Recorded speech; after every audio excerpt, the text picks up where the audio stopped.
Hello everybody. So the aim of this presentation is to improve a little bit the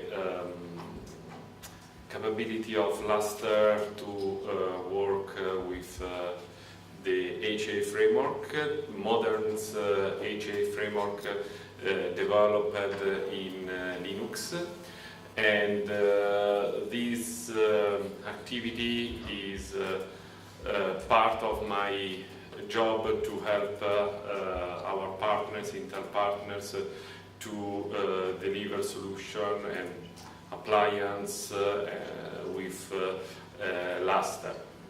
So one of the biggest problems that we saw with Lustre is not in terms of reliability, is not Lustre itself that we start to in the last few years increase in terms of reliability, but most of the time is the reliability of the HA framework on the server side. Historically, Lustre doesn't have any HA protection, like for example GPFS or other parallel file system embedded into the code, but we use the HA framework that is available on the server side. Historically, we use a project called Linux HA, and the implementation, the name of the program was Heartbeat. But with Lustre, the HA implementation is very simple, because at the end of the day we develop a code that is kernel based. So when you mount or unmount the file system, all the kernel-based threads are started or stopped. So the implementation, the theoretical implementation is very straightforward. It's a matter of create a script that gives you the possibility to mount or unmount the file system. But in practical, there are a lot of issues. Because Lustre is an application that stresses a lot the server. You can see server with load average more than 100 normally, and most of the HA implementation are not kernel based, but are running in a user space. So this make the integration between Lustre and the HA framework not easy to achieve in practical. Lustre itself is aware about high availability. In the past, is aware because each target has the configuration of the possible node where these target can be started. In the past, we used the file node option during the format in order to mark the target primary or secondary. We evolved recently this method, introducing this service node option, and with this option there is no more the concept of primary and secondary. All the hosts are basically equal. So this is something to remember because it's recent and not all the people know about that. Also Pacemaker and the Linux HA project evolved in this Pacemaker and Corosync project. Basically, Pacemaker is the resource manager, who is in charge to start and stop service. Corosync is the low-level management system. This just to simplify, but to arrive here, for example, Red Hat has made a lot of different configuration setup. In fact, until Red Hat 6 we don't have Corosync, but we had in Red Hat CRM. SUSE took another path, but at the end of the day, with Red Hat CentOS 7, all the distribution more or less are using Pacemaker and Corosync. Pacemaker is the evolution of Heartbeat. Corosync is part of the OpenEyes project. Red Hat has developed a nice, I think, Python-based interface they call PCS. In SUSE, SUSE has developed another tool, I think the name is CRM SH, but at the end of the day you can ingest into the Pacemaker interface some XML file to create your cluster. Those are just command to simplify the management that to the fact that super lazy I use. Normally we deploy configuration with 2 nodes. I'm interested in how many people are using different setup. So basically we organize the Lustre server side in pairs, normally at Intel. But I think there are customers that are doing different stuff. Maybe they organize the cluster in 6 or whatever. I started this activity using the concept of 2-node cluster, but I would like to understand feedback from you guys if this assumption is okay, or people like to have wider cluster.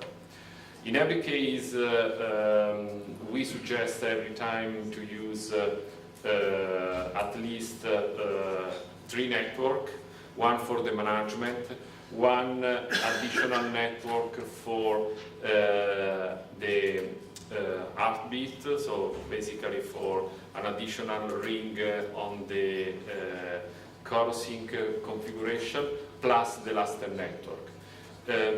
We also strongly suggest a routed network to the fencing device. We will talk about the stone fencing in a minute.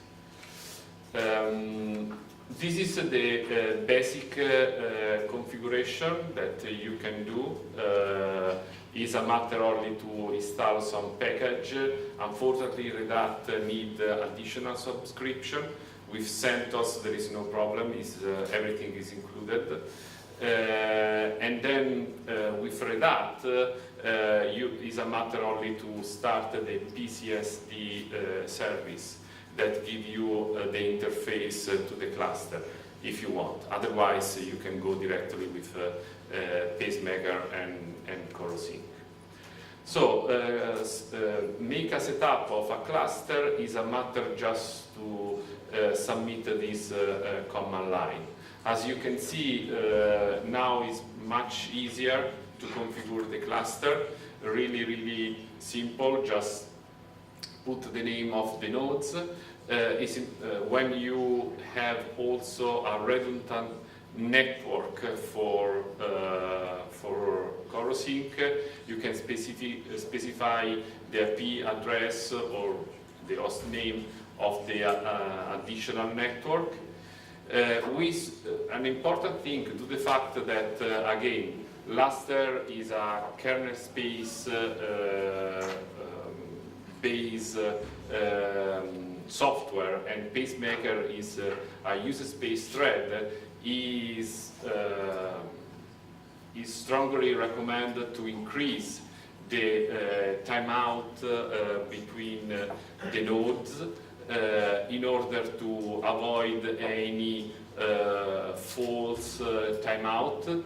The default should be, I think, 1 second, and normally I suggest to go to 70 seconds. This is how the configuration is look like when you perform a PCS status. And this is how the two rings in Corosync look like when you configure the system with two networks. The fencing mechanism is the way that pacemaker are protecting the data in case of split brain, or in case for example, pacemaker is not able to stop a single resource. So basically, they shoot other node in the head process start and request a power cycle or a power off through the fencing device. This is how the situation look like. Normally, when you implement this on site on a customer, you have to discuss with the people in charge of the out-of-band management to give you access to the out-of-band management network. It's always a pain, but is really mandatory. Okay, so I have give you an idea of Pacemaker and Corosync, but why I'm here? Basically, I'm here because I investigated the pacemaker resource agent available, and basically, unfortunately, inside the Lustre, there is no pacemaker resource agent. So I started to investigate if in Pacemaker there was a resource agent for Lustre, and there is only the standard file system resource agent available. So I developed three basically resource agents that you can find in this NU number. Okay. And I also started to upload all the resource agent into the Lustre tree. Specifically in the LU8455, there is also a nice discussion with Chris Marrone about how to design this script. So it's an open forum. I invite all of you to join us and discuss how we can, create this resource agent and make this resource agent more robust. I also try to fill the gap to implement something for ZFS that wasn't available at all. Increase the monitor capability of LNet. For LNet, this is not related to ZFS, can be used on ZFS or any LDiscFS based solution, and a monitor capability for Lustre services. Okay, you can download or discuss everything on this Jira ticket. So let's start with the ZFS resource target. First of all, I discussed about this probably here 1 or 2 years ago. I started this implementation splitting the ZFS import-export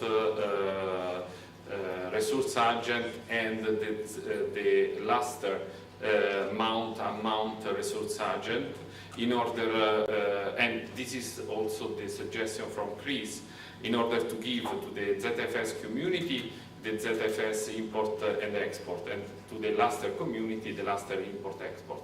But when I make these, when I finished the development and I tested this, in LAD16 with Pacemaker, there was a problem to coordinate the failover of two scripts co-located. So I decided to create just one single script that is not my preferred way to do that, but I was like practical on this. Basically, you have to just download from the ticket the script, put in a specific directory as explained into the documentation, pass the pool name that you have already created, the volume name that you have created during the Lustre MKF format, the mount point, and there is a specific additional level of monitoring that basically is monitoring the pool status. And in case of the pool is faulty, he causes a failover. One of the problems that I have with ZFS is the fact that the development of the multi-mount point protection that is available on LAD16 is not complete with ZFS. But ZFS itself has a sort of protection. So you can enable the host ID protection in ZFS, and these protection basically give you the possibility to protect the import of a pool that is already imported on another node. But there are some situations where the pool is not clean exported because you have a failover, you have a crash on the server, on the primary server. And the script needs to force the import. But the script, there are some corner cases where the script can do this. And you need to force the import. After some discussion, I end up with something that is not elegant at all. So basically, I schedule stone it inside my script to be absolutely sure that the other node has received a power cycle. Okay. This is not elegant. I want to improve also this part, but again, this is a practical situation after some weird situation that I tested with some partners. Okay, this summary of the limitation. This is regarding the pool import protection.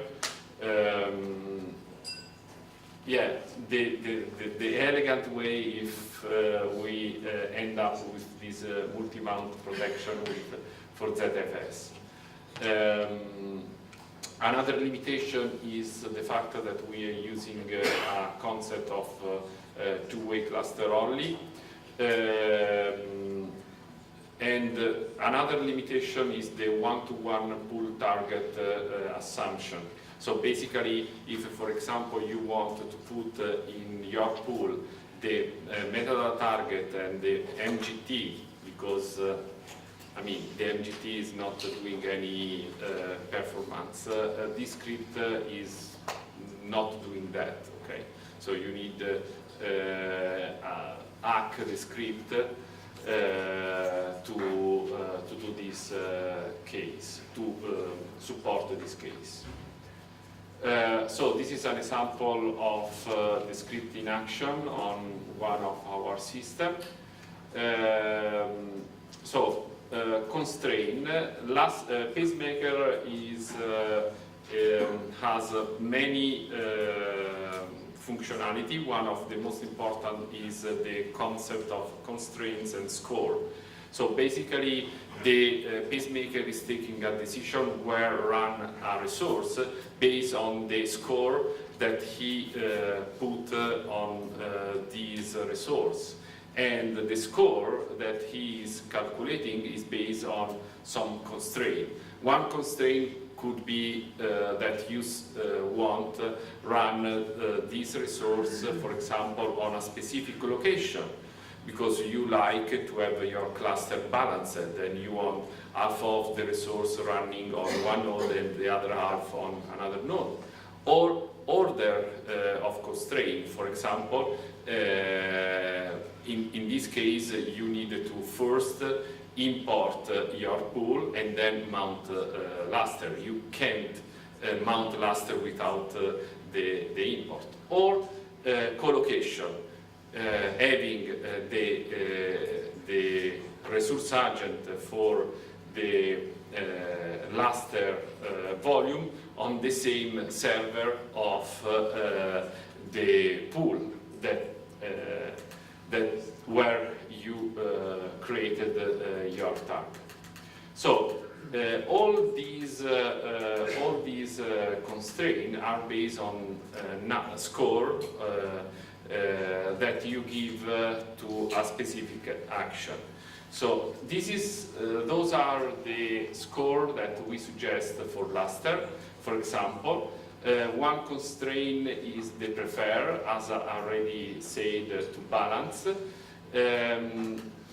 One of the problems that you have when you have a lot of OSTs on one server is to relocate in a way that is balanced.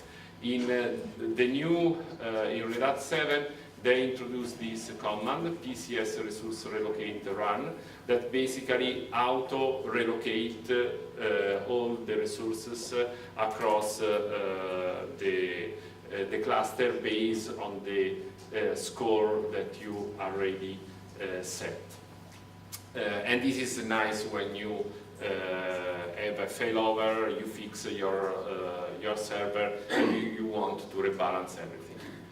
We don't like auto failback normally, so we don't want that in case of failover automatically the resource come back on his primary node. So we put this score for the stickiness of this resource. As you can notice, this number is 1000, that is more than 10, okay? So, or 20. So this is the way that you can set your failback. But at the same time, this number is not infinity, that is the biggest number, biggest score that you can set to a resource.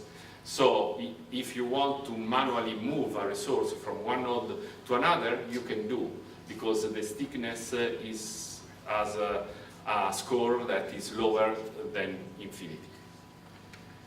So the status of the cluster,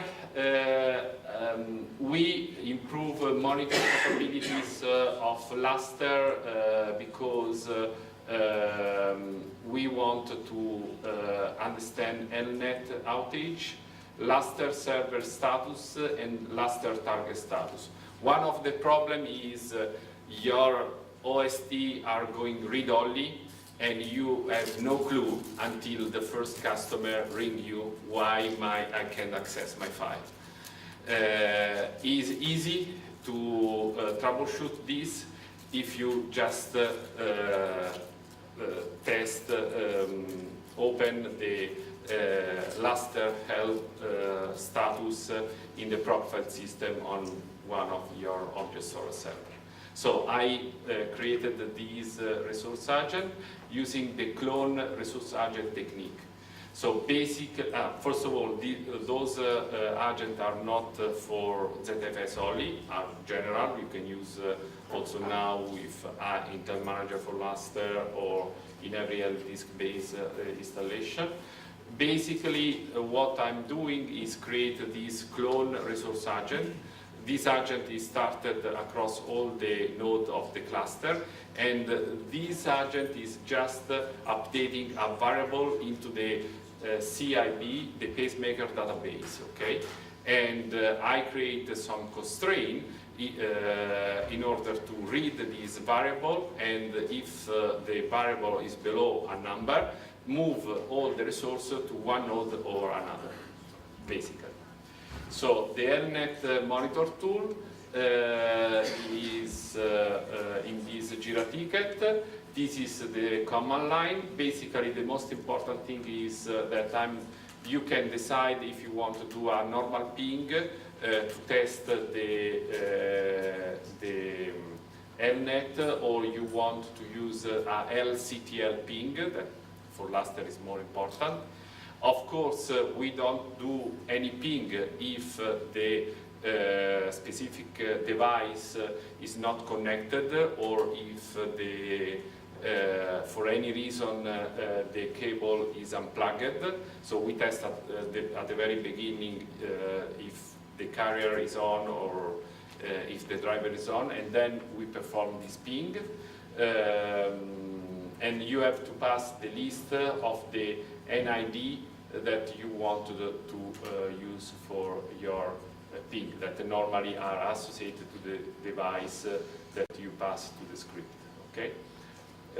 You can avoid the LCTL ping, and in this case you have to pass the IP address, not the NID. And this is the constraint that I was talking before. So basically the script created this pingd variable, and if the variable is less than 1 or not defined, I'm setting a score of -infinity to the resource, and the resource is move away the specific node. The same for the Lustre monitor resource agent. I do a simple LCTL get param L check, and these give you an idea of L bug or IO errors that are triggered. So basically, if you are going in read-only. The same constraint and the variable is different. It's a Lustre D.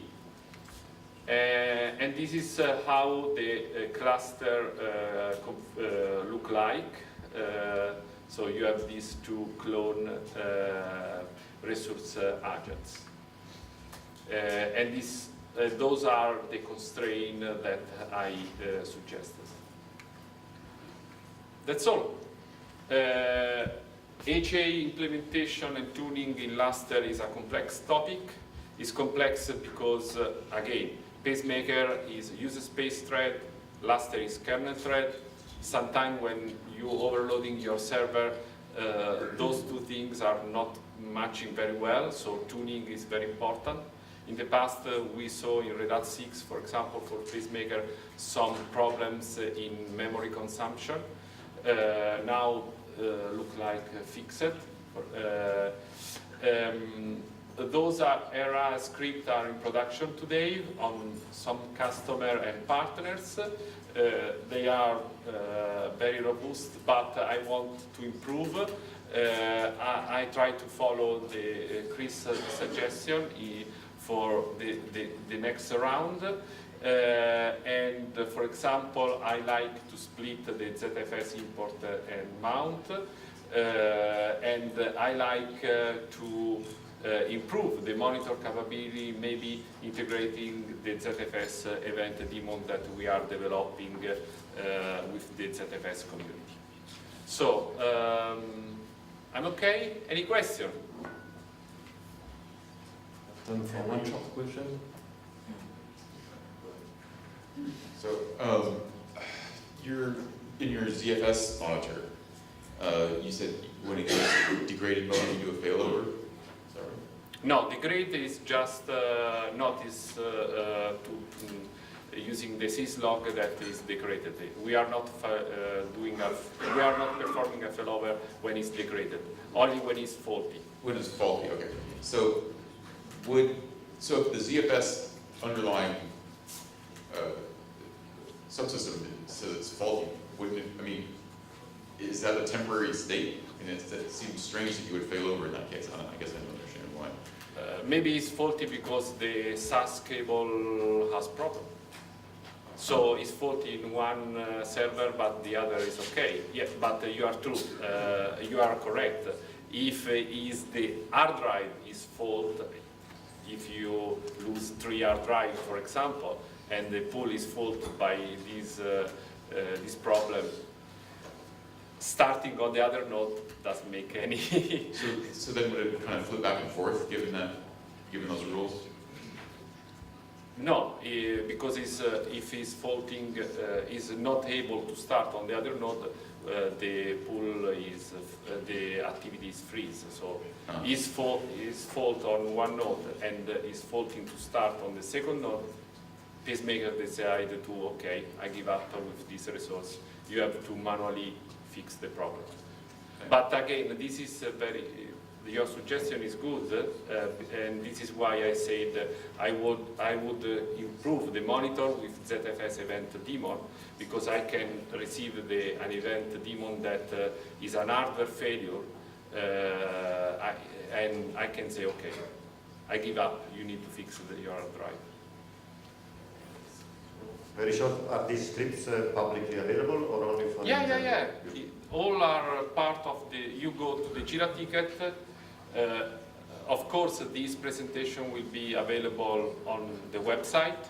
So if you don't write down the LU ticket, but everything is available.